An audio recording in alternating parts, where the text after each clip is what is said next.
Hello, everyone, and welcome to another edition of FSI's PGA DFS Picks. I'm your host, TK Nation 47, joined by John Cool 19. John, how are you doing this week? And are you ready for the Memorial Tournament here in Ohio? I am. It was a good long weekend. Had some time away, which was nice. Extra day off work. But I'm ready to jump right in here on the Memorial. Last week was pretty good to me. Had some really good picks in the show.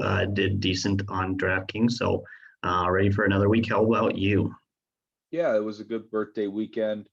Got a driver fitting, watched some good golf, had some family over. Lots of good things going on this week. Rolling into the hometown event for the Memorial Tournament at Murfield Village in Columbus, Ohio. I'm not in Columbus, but I always call it the hometown event because it's the only tournament in our state. So now that Akron has moved on to the Champions Tour, but yeah, I like this. I like this course. A lot of people know a lot about it here in the state. So Jack Nicklaus design. But let's get into a little bit of the course breakdown. We did not get a chance to do that with the holiday, which is totally fair. Enjoying ourselves, enjoying family, that is a must. But tell us a little bit about the course, what to expect. Lots of changes. So let's do that for a quick minute.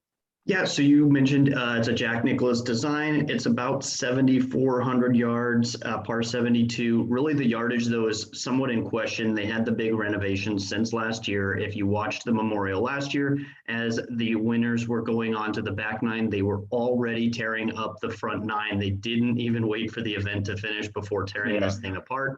They changed all kinds of things, green complexes, fairways, tee boxes. So the distances are going to be a bit different this year. We think there's going to be really an additional hole in that par fours at 450 to 500 yards, looking at like 7 holes at that distance. Still the 4 par 5s. I think there's still at least 3 of them pretty gettable here. So par 5 scoring is going to be a must. This has always been a second shot course.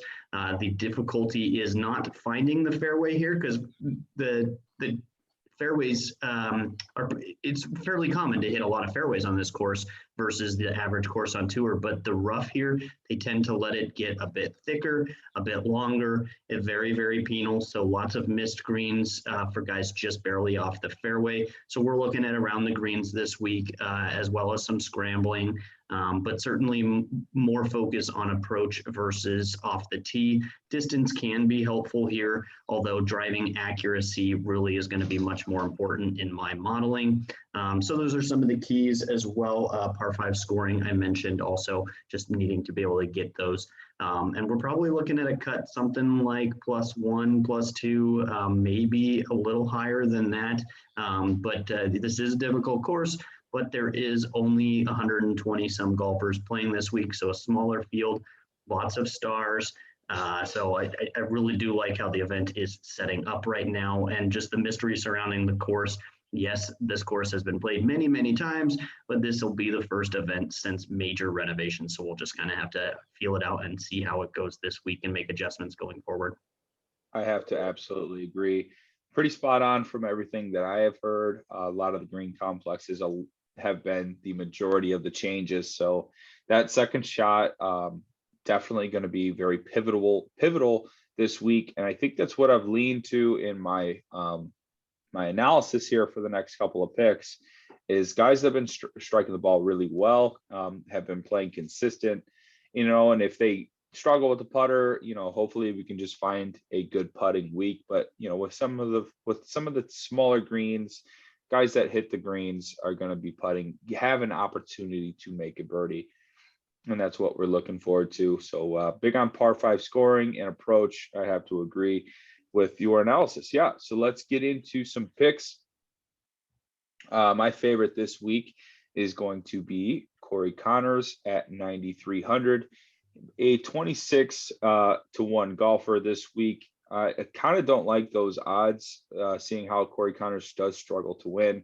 He does play very consistent, and 9,300 is a very good DraftKings price for someone that does play well inside the top 20 week in, week out. But the 26 to 1, I just don't feel like that's getting enough for a guy that's not technically a big winner on tour. But the elite ball striking, the breakout that is, being ready for Mr. Connors is something I'm looking into.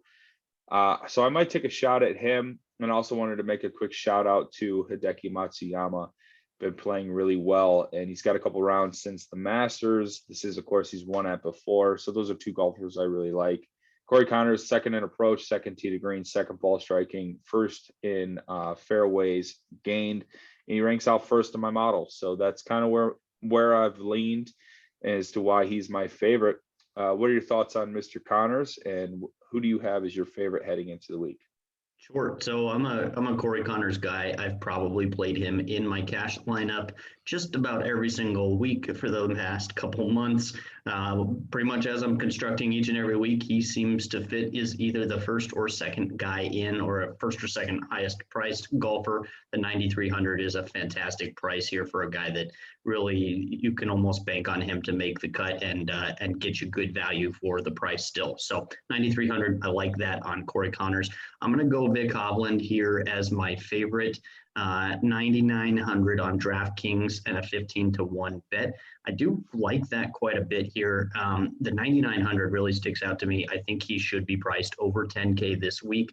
As if you look at kind of prices, if you look at odds on the different sites, I'm showing he's got better odds to win than Rory, Morikawa, Xander, Spieth on some sites. He's better odds, and Bryson DeChambeau. So a lot of those guys are priced above him in the DraftKings pricing this week. So I think the price is really good there. He has played on this course a couple times. He was 48th at the Memorial, which was super tough last year, but then he was third place the week before that, again at the same course, which was the Workday Challenge that week before.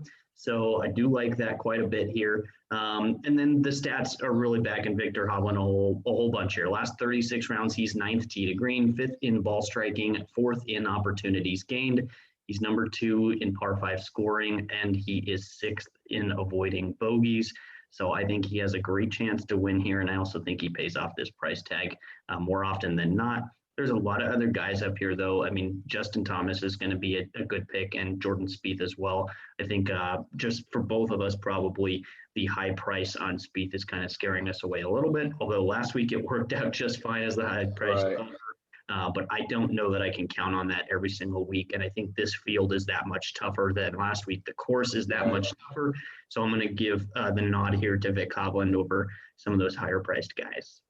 I have to agree. And that is something we were talking about pre-show, about how it just felt wrong to think that Spieth at 11.3 was somehow a better play for multiple guys here in this 9K range that we feel a little bit more comfortable with. So yeah, it's just DraftKings making an overcorrection to some of the, recent form from Spieth. And I think, if you're going to do a 20 max or 150 max, certainly a guy you wouldn't leave out of your pool, just not a guy you would have as a major fixture, because, balanced, I think, is going to be the play here this week as far as roster construction. And getting into value is going to be a good reason why we can talk about balanced lineups. My favorite value plays are Charlie Hoffman at 8,300 and Keegan Bradley at 8K. Both guys you're going to have to pay a little bit more for, but I believe their consistency is something that you can look into for cash games. Charlie Hoffman, 3rd in this field in approach, 3rd in ball striking, and 8th tee to green. He is 11th on par 5s as well, coming in with a 3rd place at the Charles Schwab, 17th at the PGA, 18th at the Valspar, 18th at the RBC, 2nd at the Valero. So consistent top 20 golfer weekend we got, which is really cool to see for Charlie Hoffman. He's been really making a lot of noise in the media as far as the way he's been playing golf. He does have back-to-back miscuts at the Memorial, but hopefully the renovation change and the recent form kind of help him figure his way around this course. Maybe it was the Poana that Jack took out of the course that was really messing up his putting at this place, because the putting numbers were not good. So hopefully that is the change that Charlie needed to have a good 4 rounds at the Memorial Tournament. And I also like Keegan Bradley. You can't really talk too much about a ball striker that's, as good as Keegan. And then, slam putting, because he is certainly not good at that. But 5th in the approach, 5th on the ball striking, and 3rd tee to green. So I love the consistency ball striking this week. It's probably no secret with the golfing selections that I've taken. 17th at the PGA for Mr. Bradley, and he hasn't had a finish worse than 30 since the Genesis. He's been really locked in. I'm seeing a lot of outright bets in the market for Keegan and Charlie Hoffman. I'm just not there with the price tags. Like if these golfers were 70 to 80 to 1, I think those are more my kind of numbers for guys like that. But I think the shorter field and I don't know, just the odds just seem too low for me on like everyone this week. So I'm gonna go be heavy on DraftKings, allocate all my money towards that. And these are two of the golfers that I will probably find my cash lineup with. What are your thoughts on these two? And who are your favorite values heading into the week? Yeah, both of these guys popped in my model as well. I think we've touted Charlie Hoffman almost every Yeah. single week since the Masters, or maybe even before the Masters. I know he was on that show, and since then he was touted each of the last 2 weeks. So we definitely love ourselves some Charlie Hoffman. Ride the form, keep it going, and really it's kind of same story for Keegan. I like him quite a bit. The course history can be scary, but the current form outweighs that, I think. So I'm with you on both of those guys. I'm going a couple values here. Cameron Tringale at 7,600. He is 85 to 1 in the betting market. He's been playing really well lately. His last 10 events, he has made 7 out of 10 cuts. 4 of those are top 15 finishes. I looked at some comp courses this week. Valspar is one of those. He was third place at Valspar. The 3M, it comes in as a comp course as well. He was third at the 3M. So I do like the comp courses here for Tringale. Also, he has 2 top 25 finishes in his 6 trips to Murrayfield Village. So the course history is just fine there. And then his last 36 rounds, he's 13th around the greens, 27th ball striking. He's number 1 in bogey avoidance, and he's 3rd in scrambling over that time. So he's not going to wow you with the ball striking nearly as much as some of the guys we're touting on the show here today, but he makes up for it in his scrambling ability. So I like Tringale quite a bit. I've been playing him in cash regularly as well, and he's certainly going to be in the short list for me this week for cash. Kevin Streelman, another great option here, 7,500 on DraftKings. I've got him at 55 to 1 here on an outright. So just looking at him and Tringale, he's a much better, Vegas thinks he has a much better chance of winning, even though he is cheaper on DraftKings. That interests me quite a bit here. I think you're getting a lot of value playing DraftKings, Kevin Streelman. The form is really good for him. Also, 8 out of his last 10 cuts. He has 5 top 25s over that time, and he was 7th back at the 2020 workday. And so I really do like the form here, but the course history as well for Kevin Streelman. He made his last 7 cuts at this course. He was also 4th in 2019 and 8th back in 2015. So I do like Kevin Streelman quite a bit. The stats also on him, he's 9th in fairways gained, so super accurate, 12th ball striking, and 19th on approach. So give me Cameron and give me some Kevin Streelman this week. I think both of those are excellent cash options. I have to agree. Cameron Tringale was been a DFS darling for the last couple of weeks with the recent form that he has been on, and Streelman has been coming on of late.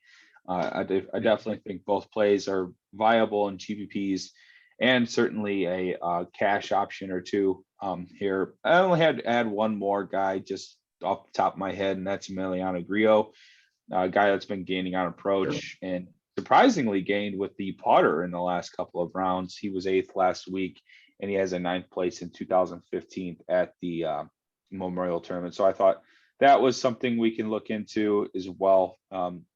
But other than that, is there anything else to add on value plays? No, I think really as you kind of dig through it, I think there are quite a few decent value plays in the 7K range here also this week. So we have a couple of them, but I think you can kind of round out a good roster with a lot of 7K guys plus some guys up top, or go a little more balanced as you kind of alluded to. Those are, I think, both at least good ways to start your look for the week. Yeah, and I think that kind of correlates with the way we're feeling about our studs as well. That balanced 7K, 9K, 8K range, and then because the 6K range is not so good. But if you want to get into sleepers, we do have a couple of names for you guys to look into this week to round out some Spieth and JT lineups. My sleeper is going to be Marty LAIRD at 225 to 1, 6,700. He is a winner on tour this year at the Shriners. He is in some pretty good form. Kevin Laird is 42nd in the field on approach. You know, that may not sound good off the tongue, but that sounds pretty good for a guy in the 6,700 price range. 47th in ball striking, 15th in 10th in fairways gained. And last at the PGA Championship, Marty gained 11.7 strokes on the approach. And I thought that was all I needed to see. I know, I thought it was a typo too. That's all I really needed to see on Laird to know what kind of recent ball striking form he was in. He does score pretty well on par fives. Poana greens are typically his favorite putting surface, and he does not have the best course history, but he does have some good recent finishes at the Memorial Tournament. I think for a shot at 6,700, why not Marty? But give us the talk of the week and give us your favorite sleeper this week. Sure. So my favorite sleeper this week, Kyle Stanley. Last week, I had Vincent Wale in this spot. He finished top 20. So I am looking for a similar result. I didn't realize how popular Vincent was going to be last week. And you and I discussed it before the show. It sounds like Kyle Stanley might be in that same position. I wasn't aware of that, but really he popped for me in my modeling for a couple reasons here. Really at the 6,100 price tag, you can't really go wrong if he makes the cut. He really gets you some decent value. The Vegas odds on him clearly like his chances of winning much, much better than a bunch of other guys in the 6K range. Just looking at our two here, Laird at 225 to 1 odds versus Stanley's 130 to 1 odds. So almost twice as likely to win, but 600 cheaper on DraftKings. So you can make that comparison with lots and lots of guys in the 6K range that he is much more popular from the Vegas perspective to win. But the form is there also. He's made 7 out of his 10 last cuts. He was 8th at the Charles Schwab. He did miss the cut at this event in 2019, but before that he had a 2nd place finish, 6th place. He had a 3rd place as well. So he's played this course very well in the past. And the stats as well. His last 36 rounds, he is top 30 in approach. He is top 15 in fairways gained. And top 15 in bogeys avoided as well. So quite a few reasons. He ended up like in the low 30s in my modeling in the rankings for a guy who's almost minimum price. So I like Kyle Stanley quite a bit on DraftKings this week. And I hope he pays off a top 20 or so like we had Vincent last week. Nice. Yeah, I think Kyle Stanley was certainly a play. I saw pop up early, and then all of a sudden, you know, he was kind of all over my Twitter feed. And I was like, that's not making any sense. And then it realized to me that everyone had so much success with that Vincent Wale pick. They're trying to go back to the value well with the same, you know, dead minimum type of format. And then, you know, everyone wants to play Spieth and they're looking for reasons. And why not a guy at 6,100? There also is another guy at 6,100, the guy that you were on as well, Russell Knox. You like anything special about Russell Knox? I played him last week. He didn't perform as well. I missed the cut there, but he wasn't far off. He pops in my modeling as well. I'll probably end up having a couple shares of him. I like to sprinkle in just a little bit over the field, the ownership versus the field on guys down in this range. If I said it last week, but if Stanley gets out of control, something like 10, 12, 15% of that's his projected ownership, I'm probably going to play very, very limited Kyle Stanley. I just can't get way overweight on a guy in that range. I would much rather get overweight than and just go to Knox. He pops almost as well in the modeling. I think when you're playing guys down here, if you're putting them in 1 out of 20 or, you know, 1 or 2 out of your 50, 75 lineups, that's just fine. But if the field starts getting up there at 15% or so, your 1 or 2 lineups don't really do you much good. You really need to pivot off him or go way overweight. And that just terrifies me for a guy at 6,100. He is priced that way for a reason. His chances to miss the cut are extremely high versus if you get a little more balance in your lineup. So we'll see as things shake out with ownership. I definitely like Kyle Stanley this week, but if needed, I think Knox is a great pivot there for ownership reasons. Perfect. I have to agree. And I think that's really good analysis. Very good game theory. So if you are hearing that, then you are hearing some of the secrets that you can find in our Discord channel that we talk weekly about how we're building lineups, how we build player pools, and that link is in our Twitter handle at FSI_DFS. And you get access to that Discord channel, and you get our core lineups that are coming out tomorrow because it's already Wednesday. And this is a week with a day we have missing in our research, but we are gaining some steam, and we are heading into our one and done slide powered by Fantasy National Golf Club. I am going with some Corey Connors, my favorite play of the week, #1 in the model. I thought, why not just roll with what the research told me to do? And he was available. So I thought, what a perfect pair. Hopefully I get the breakout win. I could all just throw a couple of, I could throw a little chunk of change down and see if I can hit the trifecta, one and done.